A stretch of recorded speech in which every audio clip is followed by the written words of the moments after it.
आजम खान उत्तर प्रदेश के न सिर्फ सबसे ताकतवर मंत्री हैं बल्कि सबसे विवादास्पद मंत्री भी हैं।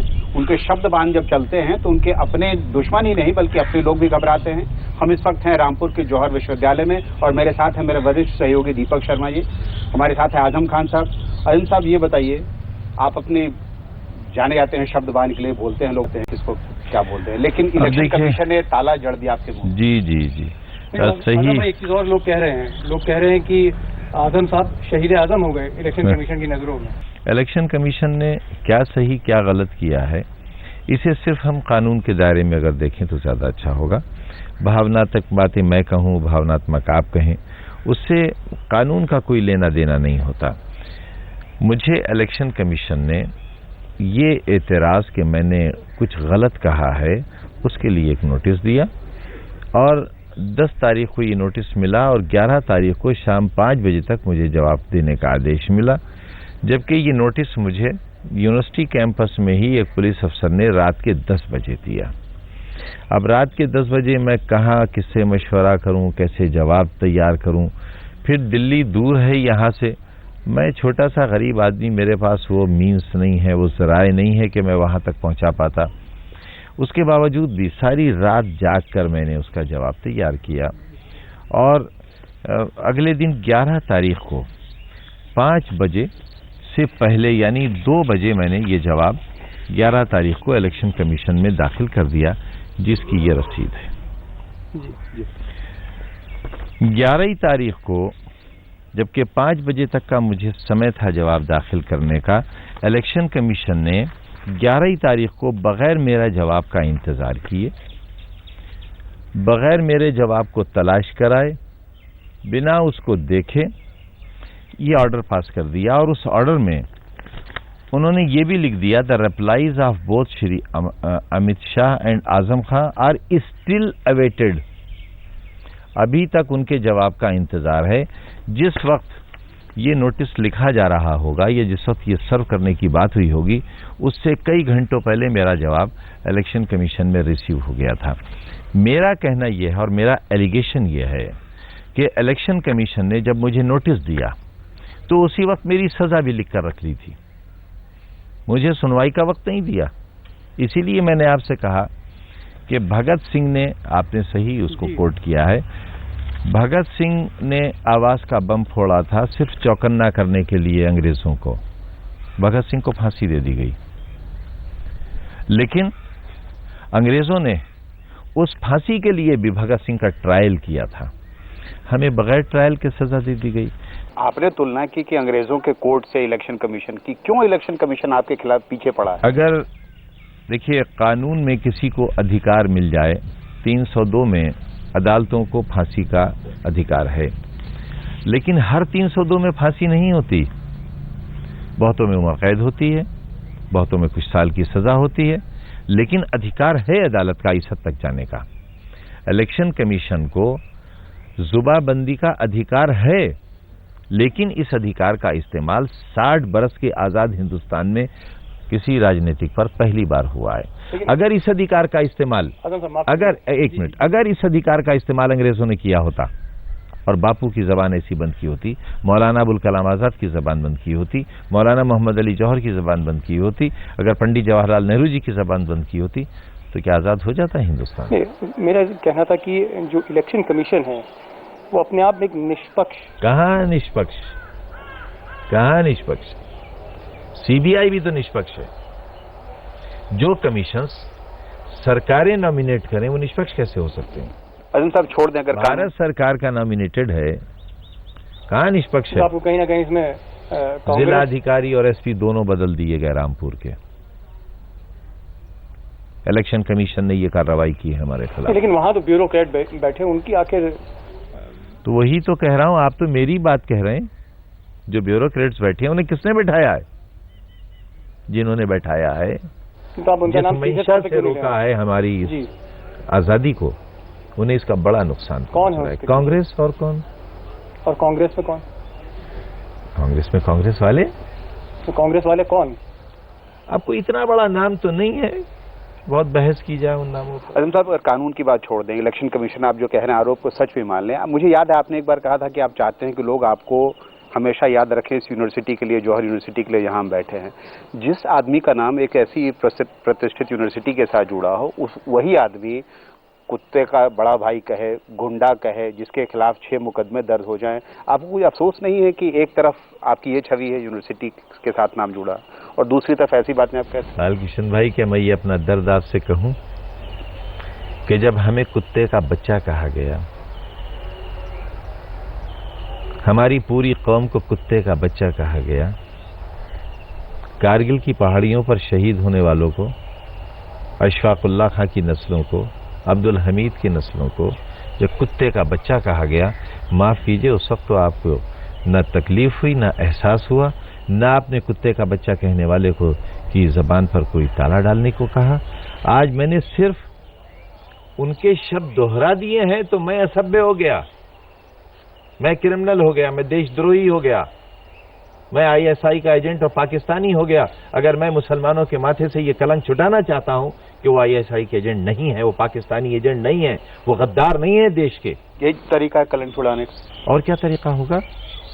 ये बताना कि कारगिल की पहाड़ियों पर हमारा कितना खून बहा है, ये बुरा तरीका है। इस देश के लिए मुसलमानों ने कुत्ते का बच्चा कहा गया, ये सही तरीका है? नहीं आजम साहब, लेकिन देश के मुसलमानों, हमें कुत्ते का बच्चा कहा गया, ये सही तरीका है? क्यों मीडिया नहीं कहता सही बात? क्योंकि बिका हुआ है मोदी के हाथ।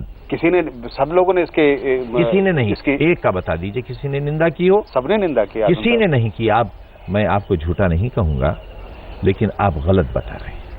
किसी ने निंदा नहीं की सिवाय हमारे। आजम साहब, इससे बड़ी विवाद उठा था और उसके बाद मोदी साहब कहीं बोले नहीं, लेकिन एक जगह कहाँ विवाद, मैं यही तो जानना चाहता हूँ, विवाद कहाँ उठा था? हमने ही जब कहा तब विवाद उठा। हम ये आज नहीं कह रहे हैं, जब इलेक्शन कमीशन की पाबंदियों से पहले, इलेक्शन कमीशन के रोल से पहले से जब हम सभाएं कर रहे हैं, तब से हम कह रहे हैं इस सेंटेंस को।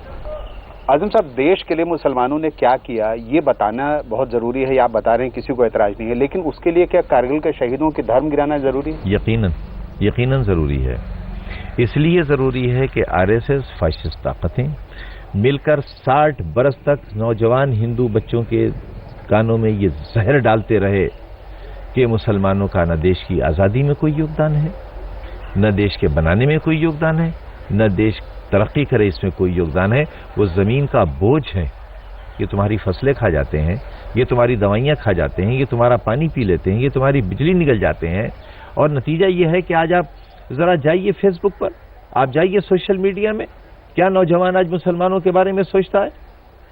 पाकिस्तान और हिंदुस्तान का मैच होगा तो हम पाकिस्तान की दुआ क्यों करेंगे? हमारे बच्चे भी तो खेलते होते हैं हिंदुस्तान की तरफ से। आजम साहब, तो ये कलंक तो देखिए हम छुटाएंगे, और हमने तय किया है कि हम किसी भी मुसलमान को जो देशभक्त है, जो गलती करते हैं, जिनके हाथों में AK-47 हैं, जिन्होंने कश्मीर को हिंदुस्तान का हिस्सा नहीं है, क्या हमने उसे कंडम नहीं किया? एक और जानवर का भी नाम लिया गया है। जी, ये हमारे होने वाले प्रधानमंत्री का ख्वाब देखने वाले का ज़हनी स्तर है। नेताजी ने भी कहा कि इंसान स्वागत कर रहा था। देखिए, नेताजी के बारे में तो हम यूँ नहीं कह सकते कि नेताजी हमारी कमजोरी है और हम उनके बारे में कुछ नहीं सुन सकते। वो हमारी कमजोरी है, वह हमारी मोहब्बत की इंतहा है। लेकिन हम नरेंद्र मोदी जी को ये जरूर मशवरा देना चाहेंगे कि थोड़ा जानवरों से वास्ता कम रखें, इंसानों से भी रिश्ता रखें, और हैवानियत का रास्ता छोड़कर, कभी शेर हैं, कभी कुत्ते के बच्चे हैं। सांड असभ्य शब्द है। तू सांड की तरह फूल रहा है, तू सांड जैसा खा रहा है, ये गाली है सभ्य समाज की, और महिलाओं के बीच ये शब्द नहीं इस्तेमाल किया जाता है। तो थोड़ा आदमी बने, अगर इंसान नहीं बन सकते। आजम साहब, लगातार आप लोग कहते रहे नरेंद्र मोदी ने दंगे कराए, लगातार कहते रहे, सुप्रीम कोर्ट ने यही बातें आपकी सरकार के बारे में कही। क्या फर्क है नरेंद्र मोदी में, आप में? सुप्रीम कोर्ट ने हमारे बारे में ये नहीं कहा कि हमने दंगे कराए, सरकार नाकाम रही। सुप्रीम, दोनों बातों में जमीन आसमान का फर्क। एक सरकार दंगे कराए, एक माँ अपने पेट से पैदा होने वाले बच्चे को काट के खा जाए, और एक बच्चा बीमार होकर मर जाए, दोनों में फर्क है। स्टेट स्पॉन्सर्ड दंगे थे, पूरी दुनिया जानती है कि नरेंद्र मोदी जी ने ये दंगे कराए थे, और वो पूरे स्टेट में थे। ये एक जिले के 5 गांवों में था, सरकार ने नहीं कराए थे। सरकार आज कितनी दुखी है, उसे कितना नुकसान पहुंचा है और कितना दर्द है हम जानते हैं। इसे हमें कितना नुकसान लेकिन पहुंचा। आजम साहब, नरेंद्र मोदी का ये हमने नहीं कराए, सरकार ने दंगों के जख्म पर मरहम रखना चाहा, जो माफ कीजिए नहीं रखने दिया गया। आजम साहब, वो बात ठीक है दंगों की।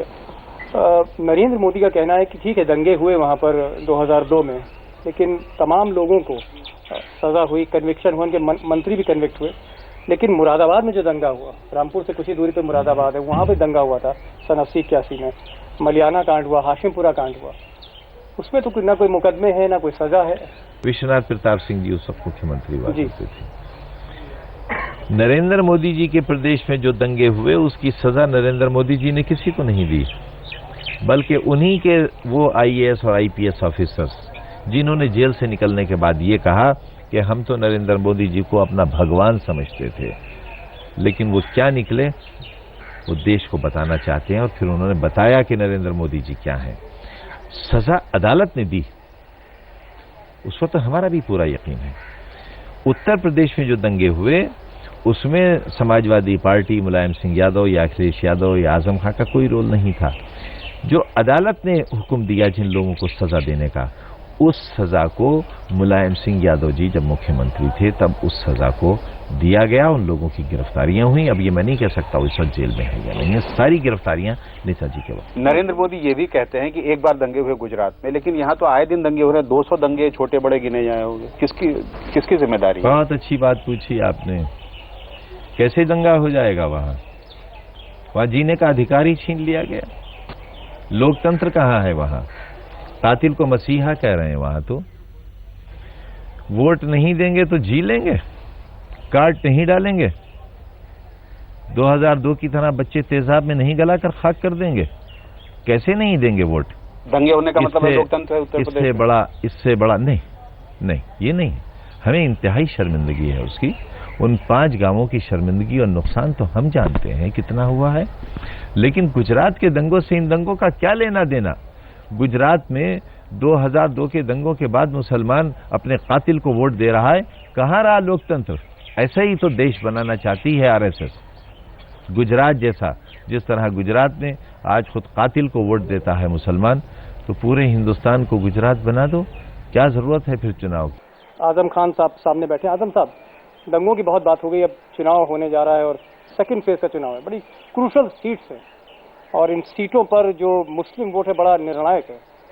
मायावती कह रही हैं कि वो आगे हैं, उन्होंने लीड ले रखी है, और अक्सर अपनी तकरीरों में वो मुसलमानों से खुद खुलेआम कह रही हैं कि हमको वोट दो क्योंकि हम बीजेपी को हरा सकते हैं। समाजवादी पार्टी में वो दम नहीं रहा। जी, यानी कमल से वो राखी का रिश्ता रहा ना। गुजरात में जाकर गुजराती में नरेंद्र मोदी जी के लिए वोट मांगा था, वही तो हम भी कह रहे हैं। राखी का हक निभाएगी बीजेपी। राखी बांध दी। जहां साइकिल आगे जा रही है वहां फाशिस्टों के हवाले कर दो देश, हमारे कातिलों के हवाले कर दो देश। ये सपा से नफरत नहीं, ये मुसलमानों से नफरत। असल में बड़ा अच्छा ये हुआ कि ये जो पहले चरण का चुनाव हुआ है, इसमें जो BSP का वोट डाइवर्ट हुआ बीजेपी को, उससे मुसलमानों की बहुत आंखें खुल गई। उन्हें BSP की असलियत पता चल गई। और आपको ये मालूम है कि इलेक्शन कमीशन ने जो ये अपना एक गैर कानूनी आर्बिट्रेटरी ऑर्डर पास किया, इसके नतीजे में भी मुसलमानों को ये एहसास हो गया कि अगर हमारी वफादारियों का जिक्र करने पर आजम खां की जबान कलम की जा सकती है, तो आने वाला कल क्या होगा। आजम साहब, जो मुरादाबाद में जामिया नईमा के जो मुफ्ती हैं, उनसे मेरी बातचीत हो रही थी और उन्होंने कहा कि आप वोट सिर्फ उनको दें जो बीजेपी को हरा सकते हैं। यानी उन्होंने सिर्फ साइकिल की बात नहीं की, उन्होंने कहा कि जहां हाथी तेज रफ्तार में है तो आप हाथी के साथ सवारी कर लें। ना, ये नहीं कहा उन्होंने। नहीं, उन्होंने कहा है कि जो बीजेपी को हराए। यकीनन आपकी ये बात सही है। इंटरप्रिटेशन में कर रहा हूं। उन्होंने साइकिल और हाथी का नाम नहीं लिया, लेकिन उन्होंने कहा कि जहां जो बीजेपी को हराए, हम ही तो हरा रहे हैं, हम ही हरा रहे हैं, कोई नहीं हरा रहा है। देखिए, कांग्रेस का कहीं नामो निशान नहीं, को पता ही नहीं है। तो गॉन डेज। आप BSP पे आरोप लगा रहे हैं, आप भी वही नहीं कर रहे हैं कि माहौल इतना सांप्रदायिक हो जाए कि कुछ सीटें बीजेपी ले जाए और कुछ सीटें आप ले जाएं। आपका असली झगड़ा BSP से है। आप चाहते हैं कि अच्छा, किस बात में हमने सांप्रदायिक किया? कुछ हम जाने भी तो। हम मुलायम सिंह यादव को अपना नेता कहते हैं, मानते हैं, उनके लिए जान देते हैं। सारे एक एक खून की बूंद मुलायम सिंह के लिए। राजनीति की शुरुआत की तो चौधरी चरण सिंह जी के लिए। कितने कैंडिडेट हैं हिंदू जिनका हाथ उठाकर कहते हैं अपने भाई के लिए मांगने आया हूं। तो हम कहाँ से सांप्रदायिक गए? हम पाकिस्तान नहीं गए, हम कहाँ से सांप्रदायिक? नहीं आजम साहब, मैं आपकी बात नहीं कर रहा, आपकी पार्टी की बात कर रहा हूँ। मैं कह रहा हूँ कि जो वोट पड़ रहे हैं, आप नहीं मानते कि जो माहौल है इस वक्त उत्तर प्रदेश में, सांप्रदायिकता जो है, कम्युनिज्म एक फैक्टर हो? यकीनन कौन दोषी है उसके लिए? कुत्ते के बच्चे हम। ये बहुत प्यार की बात है, हम कुत्ते के बच्चे। लेकिन नरेंद्र मोदी साहब ने कहा कि कुत्ता तो बड़ा वफादार होता है, और आपको थैंक यू बोला है उन्होंने, जब आपने कहा कि वो बड़े भाई हैं। देखिए, इसीलिए तो मैं कह रहा हूं कि वो अपने लिए ये शब्द इस्तेमाल न करें। मुझे दुख हुआ उन्होंने अपने लिए कितना हल्का शब्द इस्तेमाल किया, पशु का। इंसान बने, मैं उन्हें इंसान बनाने की दावत दे रहा हूं, पशु क्यों बन रहे हैं? आखिरी चीज थोड़ा सा गुस्ताखी माफ, मोदी साहब ने कहा है कि 56 इंच का सीना चाहिए। ना, सीना नहीं कहा, छाती कही है। छाती मर्द का होता है सीना, मर्द की छाती नहीं होती। मर्द का सीना होता है। मुलायम सिंह का सीना देखना है तो सैफई के दंगल में आके देखें। आपने देखा कि भले इलेक्शन कमीशन ने बैन लगा रखा हो, उन पे जुबान पर ताला जड़ दिया हो, लेकिन उनके तेवर, आजम खान साहब के तेवर आप देख सकते हैं कि अभी भी पहले जैसे ही हैं।